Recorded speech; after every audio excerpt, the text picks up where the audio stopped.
Whether you are having love marriage or arranged marriage, problems will always be there. Take it from a married man. It will always be there. The wisdom is how you put up with it, how you respond to every situation in a positive way.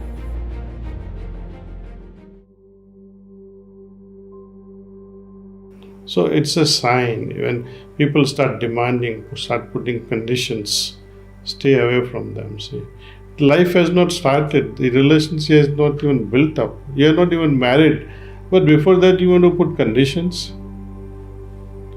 Forgive me, my darling. We remain friends, but we cannot get along.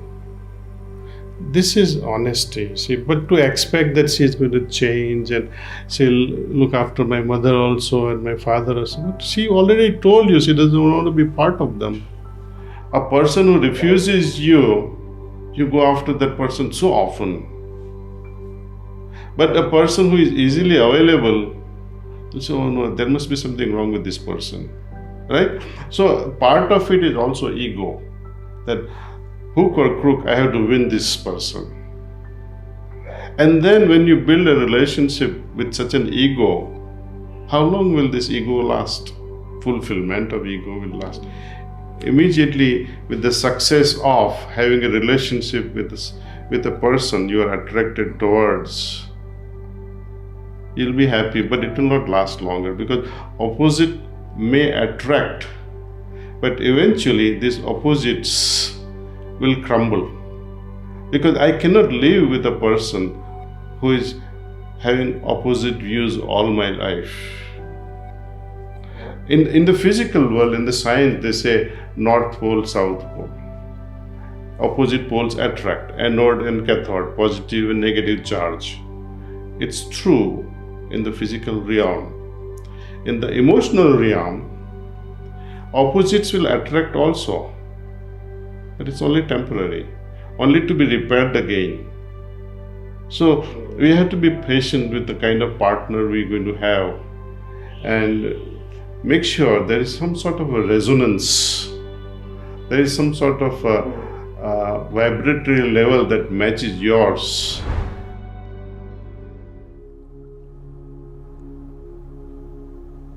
With relationship also, as it is bouncing and improving all the time, one has to be even more careful how not to destroy that relationship, how not to spoil that relationship.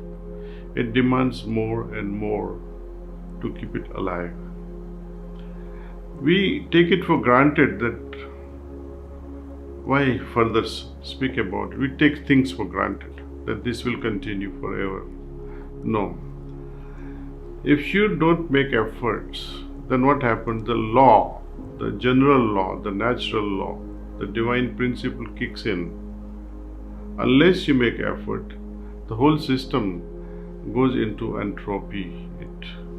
It tends to disintegrate.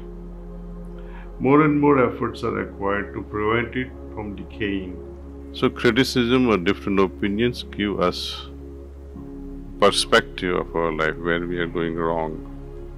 It gives us the opportunity to adjust very quickly if we take it in a positive way. Otherwise, there is tension. Moreover, you don't change. You're only fueling the differences in the process you do in the relationship. Instead of waiting for similar opinions to feed your ego, etc., tell your partner, always let me know where I go wrong. That should be the preconditions before marriage.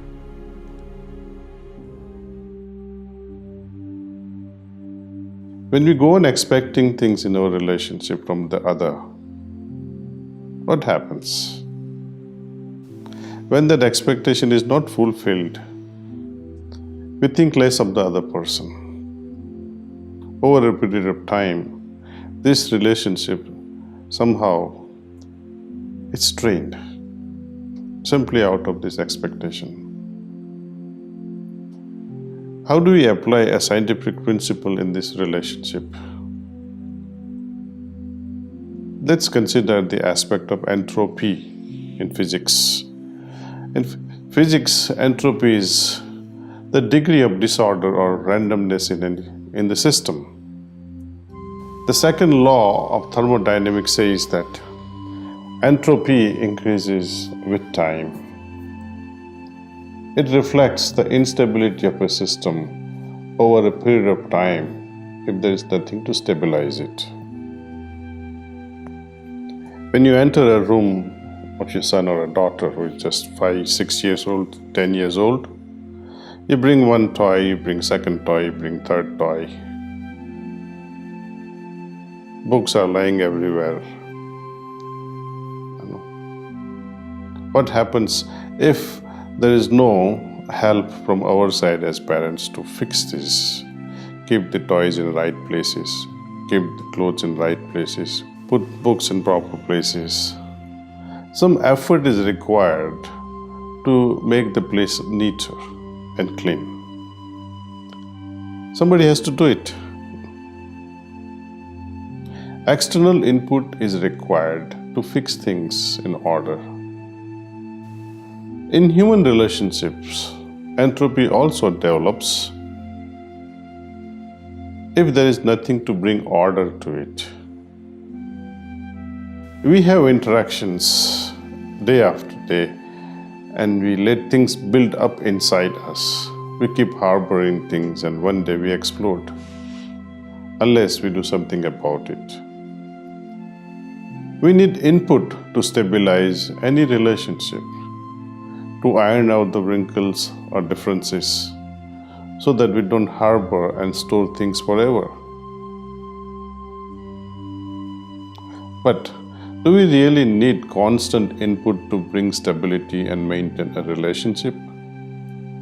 That would be a high maintenance relationship that you have to fuel so much. You have to make adjustment all the time. When constant input is required every time there is a fight or tension with a friend or family member, you will require greater input each time. Imagine you come late at home and you have to justify to your spouse, honey, I'm sorry, I have stuck somewhere because whatever. Second time it happens, third time it happens. And we have to go on saying whatever be the reasons. But in true relationships, you just mention what has happened, and that is enough. There is no defense, but only description of what has happened. In a family, if you have to tolerate each other, then constant input is required. In situations where you have to give constant emotional input, it is a broken family, even though you may be together. In true relationship, it is not the tolerance that rules the life, but acceptance of each other, which is arising out of love, mutual love. In such a state of love, where things are taken for granted, you don't need explanations, you don't have to speak lies, you don't need to manipulate any reasons. So it is the love that you have in your heart, that is the input that stabilizes relationships. Love brings a greater level of acceptance. From where does this love come? From a pure heart, from a truthful, genuine heart.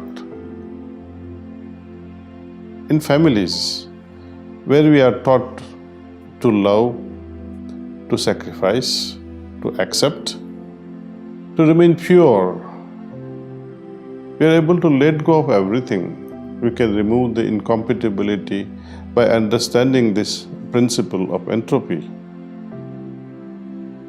When heart is at rest, heart is content, heart is in love, it doesn't question anything, doesn't demand anything. Suppose you don't accept certain situation, then what happens? There is a problem, there is a situation, and you say, no, I will not accept this situation. Fine. There's another way of looking at it, and you say, okay, let me see. Suppose I accept this situation. Then you will study the situation, why you are accepting it. Secondly, you will learn something out of the situation. But if you snap out and say, I will not accept this, then you will not be able to study the situation. And secondly, you will not learn anything out of this. You will not become wiser. And on top of that, you will strain the relationship. So, to arrive at such a state of the heart which accepts, which loves, which remains content in a state of compassion, this is possible only when I go deep within my heart, touch the real conscience, feel that real conscience all the time. Allow that conscience to rule our life. When one transcends all these differences within oneself as well as within friends and family circles, then there's beauty to such a life. Key is to go deeper within your consciousness and touch the pure conscience. With the help of transmission, yogic transmission we call pranahuti, meditation becomes deeper and deeper each time we practice it. So, what have we learned out of this? The key to happiness is to remain in tune with our inner purity, with our inner compassionate state, inner chambers of the pure heart. And when we remain pure and innocent like little children, then magical thing happens. One craves to go to heaven. The religions talk about our ascension into heaven. But such a heart, such a simple and pure heart, loving heart, when it is made so, the heavens descend. We don't have to go to heaven. Heaven itself descends into our heart. There is joy all the time.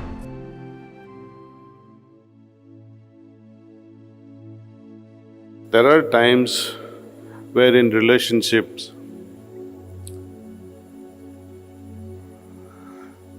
you want to blame the other person for the failure of relationship. You want a divorce, but you don't want it to be called or be labeled that you are the cause of divorce. So you create such circumstances that the other person has no other choice but to divorce. These are really, really terrible things, where you are making the other person helpless. It is best to declare, I don't want to remain in this relationship. Modern days are filled with so many miseries, especially relationships breaking more so ever than any time in the history of India. Some people do argue that though many families used to live together, but they were being taken advantage of, and no one had the courage to leave each other because of the social stigma. Maybe right, maybe wrong. But through thick and thin, they raised a family. There were sad moments, of course, and there were happier moments as well. Whether you are having love marriage or arranged marriage, problems will always be there. Take it from a married man. It will always be there. The wisdom is how you put up with it, how you respond to every situation in a positive way. Sometimes problems, we can laugh it out. She curses you or he curses you, smile at it and move on. Don't take it too seriously. The other person you're going to build relationship with is not going to be an angel. There are no angels in this world. Are you perfect yourself? And so is the other person. Put up as long as you can. Accept it. Try to find solution together. And if that still doesn't work out, then of course you can always say, I did my best.